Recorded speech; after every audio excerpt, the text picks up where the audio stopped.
Bonjour, ni hao, hola, konnichiwa, hello. My name is Ellery Nelson, and my project is about immigration to Canada. This subject is important to me because my dad is an immigrant from the United States. My little brother and I, we call ourselves Canaricans. Less than 500 years ago, the only people living in Canada were the First Nations people of Canada. We think that the First Nations people came from parts of Asia and Polynesia. The first group of immigrants were the French and the British. They immigrated at the beginning of the 1600s. And then the Africans came from the United States around the year 1700. The second group was more British and Irish that were encouraged to immigrate to Canada after the War of 1812. Thousands of Irish people immigrated to Canada during the Irish Potato Famine, but many Irish went to the United States. The third group immigrated to Canada before the First World War. The fourth group immigrated after the Second World War.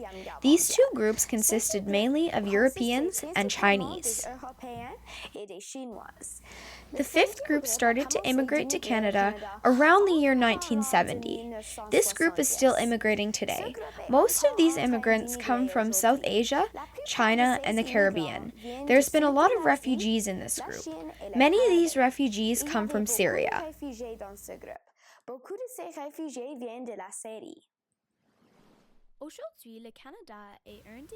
Today, Canada is one of the most multicultural countries in the world.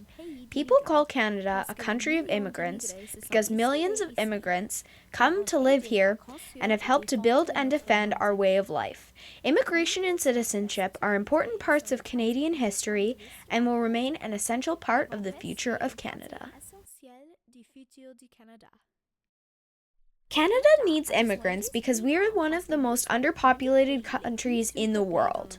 The fertility rate in Canada is the 181st in the world. In 2035, more than 25% of the population will be over 65 years old. 5 million people or more will be retired by 2035.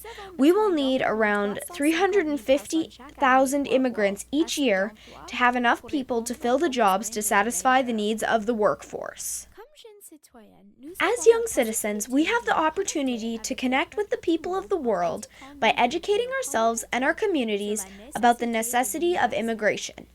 As young people, we can help get rid of racism, intolerance, and ignorance that many newcomers have endured.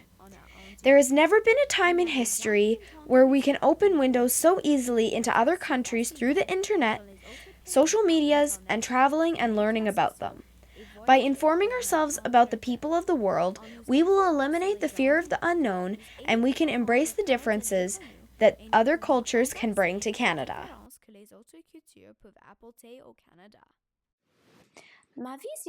My vision for Canada would be to see everyone standing together as equals, building a country that values the Aboriginal people of Canada, along with all the groups of immigrants throughout the years, and more recently, the refugees. There is a strength in knowledge, diversity, and understanding. Immigration, it's the past, the present, and the future of Canada.